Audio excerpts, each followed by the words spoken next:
Halo football lovers, berjumpa lagi dan lagi dengan Kakak Spasi. Kali ini Kakak sudah menyiapkan berita-berita terupdate seputar dunia sepak bola untuk kalian semua. Selamat menyaksikan.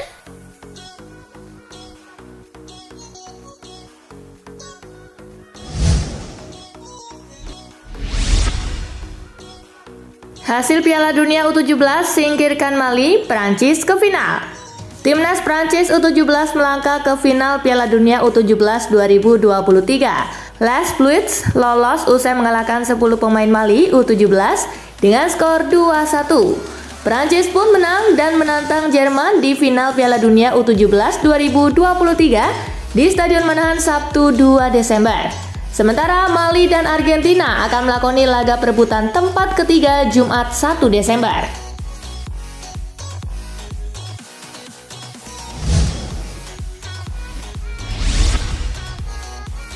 Argentina versus Jerman menang adu penalti National F ke final Piala Dunia U17. Timnas Jerman U17 sukses melaju ke final Piala Dunia U17 2023. National F menang adu penalti atas Timnas Argentina U17 setelah berimbang 3-3 selama 90 menit. Di final Jerman akan menghadapi Prancis di Stadion Manahan Sabtu 2 Desember, sedangkan Argentina akan menghadapi Mali Jumat 1 Desember.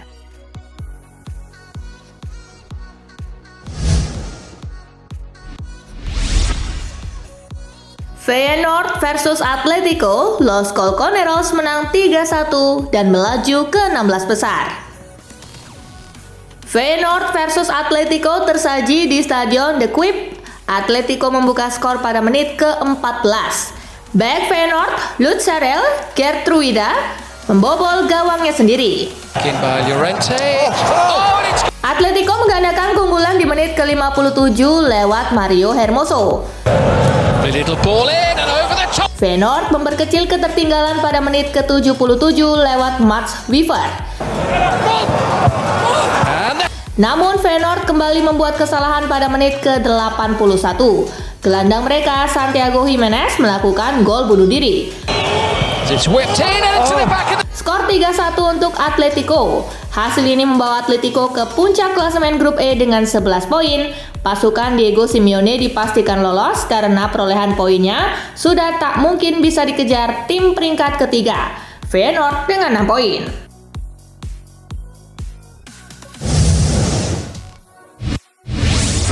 PSG versus Newcastle, gol penalti Mbappe selamatkan Les Parisiens. PSG menjamu Newcastle di Parc des Princes. The Magpies unggul di babak pertama berkat gol Alexander Isak di menit ke-24. PSG kemudian mendominasi pertandingan tetapi kesulitan membongkar pertahanan lawan. Beruntung bagi PSG, di masa injury time, Mbappe mengkonversi hadiah penalti untuk memastikan permainan berakhir 1-1. Hasil ini masih membuka peluang kedua tim untuk lolos ke fase knockout Liga Champions. Les Parisiens tetap di peringkat kedua klasemen grup F dengan 7 poin, unggul 2 poin dari Newcastle di posisi ketiga dengan 5 poin.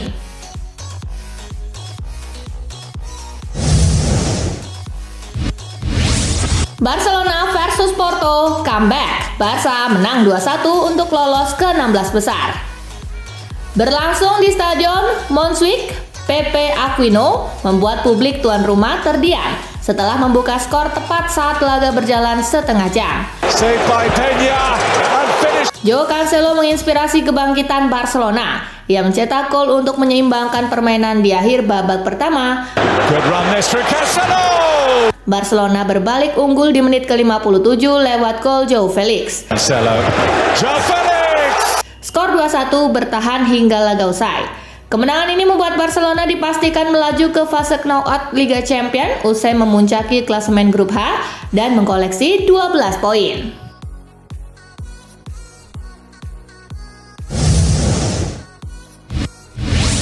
Milan versus Dortmund menang 3-1 di Borussen lolos ke 16 besar. Laga berlangsung di San Siro. Dortmund unggul lebih dulu via penalti Marco Reus pada menit ke-10. Milan kemudian menyamakan kedudukan lewat gol Samuel Chukwueze di menit ke-37. Tim tamu menambah 2 gol di paruh kedua melalui Jamie Bione Gittens di menit ke-59. Dan Karim Adeyemi di menit ke-69.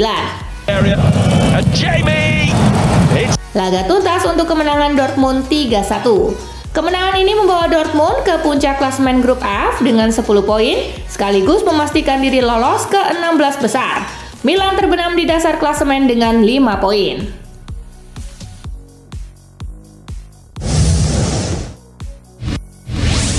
Manchester City versus Leipzig, comeback, the Citizen menang 3-2. Laga digelar di Etihad Stadium, Leipzig sempat berada di atas angin dengan unggul 2 gol pada paruh pertama lewat Luis Openda di menit ke-13 dan di menit ke-33. Namun City mampu membalikan keadaan di babak kedua. Gol-gol dari Erling Haaland di menit ke-54, Phil Foden di menit ke-70, dan Julian Alvarez di menit ke-87 memberi City kemenangan 3-2.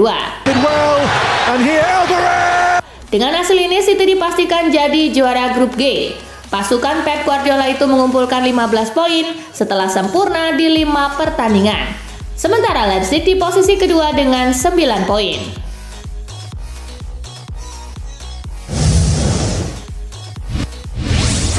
Carlo Ancelotti tegaskan badai cedera bukan menjadi penghalang Real Madrid untuk taklukkan Napoli. Los Blancos akan menjamu Napoli dalam matchday kelima grup C Liga Champions. Jelang laga kali ini, Ancelotti setidaknya akan kehilangan 8 pemain kunci dan pemain terbaru yang menyusul ke ruang perawatan adalah Luka Modric. Sang pemain mengalami masalah pada pangkal paha usai membela Real Madrid meraih kemenangan atas Cadiz di La Liga. Namun pelatih asal Italia itu tampaknya tidak begitu risau dengan badai cedera karena timnya memang sudah memastikan diri lolos ke babak 16 besar di laga sebelumnya.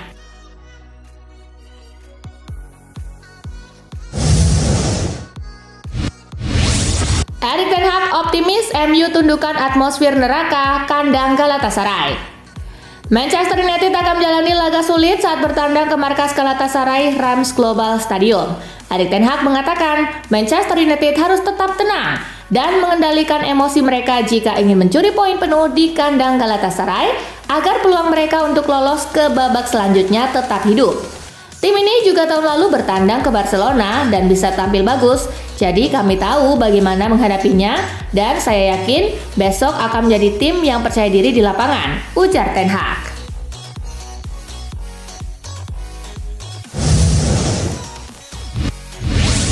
Gavi sukses jalani operasi ligamen lutut.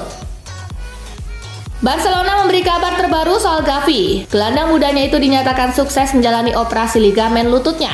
Pemain tim utama Gavi sudah menjalani operasi ligamen anterior lutut kanannya yang robek ditambah jahitan pada meniskusnya hari ini. Ia ditangani layanan medis klub oleh Dr. Juan Carlos Monlau yang melakukan tindakan di rumah sakit Barcelona.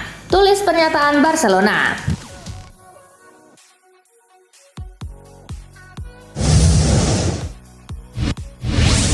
Liverpool percepat upaya transfer Sané dari Bayern Munchen. Liverpool dikabarkan akan mengejar Leroy Sané pada musim panas 2024 mendatang. Sebab saat itu mereka mungkin akan mendapatkan uang yang banyak saat melepas Mohamed Salah. Namun kini ada kabar bahwa Liverpool akan mempercepat usahanya memboyong Sané. Hal ini dilaporkan oleh jurnalis Ekrem Konur via Sportsmall. Di sisi lain, Bayern sendiri terus mencoba membujuk sang winger agar memperbarui kontraknya.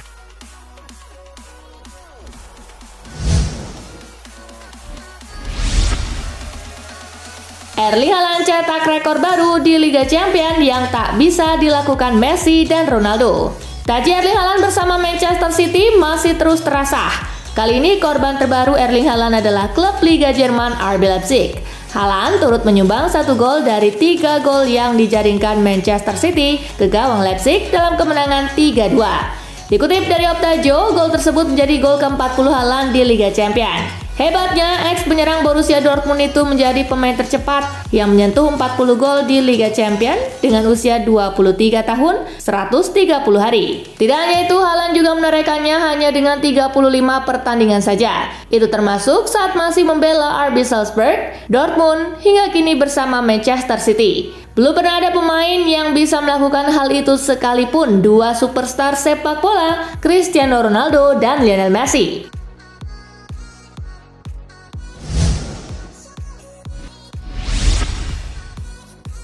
Kekecewaan Adli setelah AC Milan dikalahkan Dortmund, pesimis lolos 16 besar.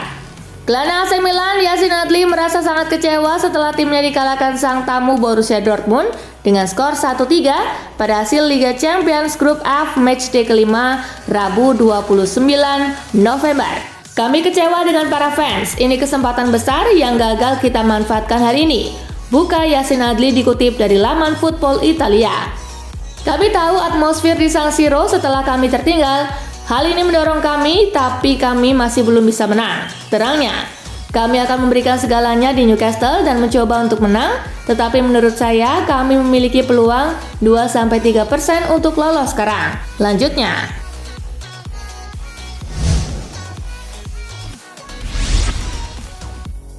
Manchester City bakal habis-habisan demi Rafael Leao. Manchester City masih mengagumi kualitas kebintangan Rafael Leao. Demi bisa merekrutnya, Manchester City siap habis-habisan alias mengeluarkan uang yang banyak. Milan cukup protektif dengan minat klub-klub besar Eropa. Leao dibanderol cukup mahal, di kisaran 175 juta euro. Laporan Visa Has mengungkapkan, Manchester City ingin melayangkan proposal penawaran di musim panas 2024 nanti. Manchester City diyakini bakal mengucurkan dana hingga 150 juta euro. Jumlah tersebut memang masih di bawah klausul pelepasan, tetapi Milan dilaporkan ingin bernegosiasi apabila ada klub yang mau menawar di sekitar harga klausul.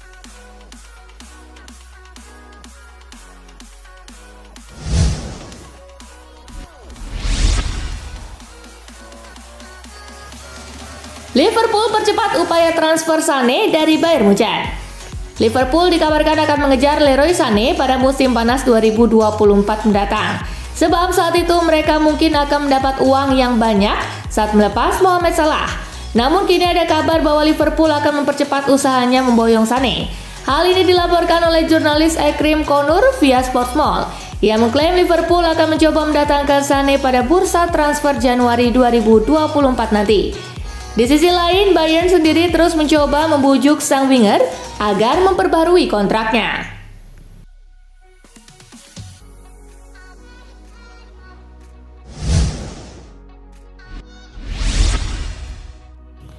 Satu lagi pemain Tottenham yaitu Rodrigo Bentancur alami cedera serius. Kabar buruk datang untuk skuad Tottenham Hotspur karena salah satu pemain mereka, Rodrigo Bentancur, dikabarkan mengalami cedera serius. Cedera itu sendiri dialami sang pemain saat laga melawan Aston Villa. Bentancur dikabarkan mengalami cedera saat harus menerima tackle yang dilakukan oleh pemain Aston Villa yaitu Matikas. Berdasarkan laporan Sky Sport, Bentancur telah diperiksa secara mendetail oleh tim medis dan ia didiagnosa mengalami cedera di bagian ligamen pergelangan kaki. Cedera ini sendiri masuk ke dalam tingkat serius sehingga sang pemain diprediksi akan absen dalam waktu 2-3 bulan.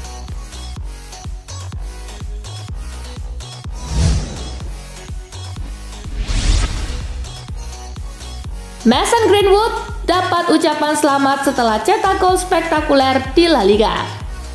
Amad Diallo mengirim pesan kepada Mason Greenwood setelah pemain pinjaman Manchester United itu mencetak gol ciamik untuk Getafe pada akhir pekan. Greenwood lantas mengunggah cuplikan gol tersebut di akun Instagramnya.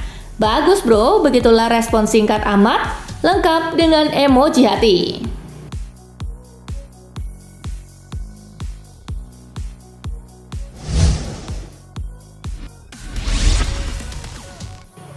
Dua pilar Galatasaray absen lawan Manchester United di Liga Champions.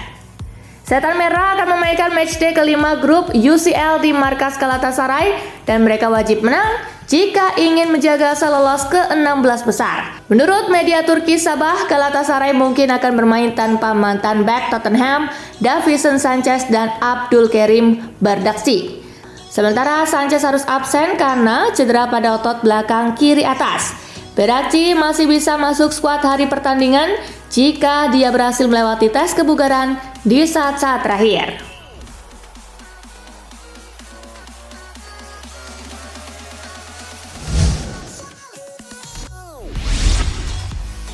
Nah, itulah tadi guys, kumpulan berita menarik dan terupdate dari Kakak Spasi. Simak terus ya berita-berita terupdate lainnya dari Kakak Spasi yang pastinya akan Kakak update di Spasi Football News. Tapi jangan ditinggalin ya channel Spasinya, karena Kakak akan update juga tentang fakta-fakta menarik seputar sepak bola dunia. Dan jangan lupa untuk terus di like, comment, share, dan juga subscribe ya. See you guys!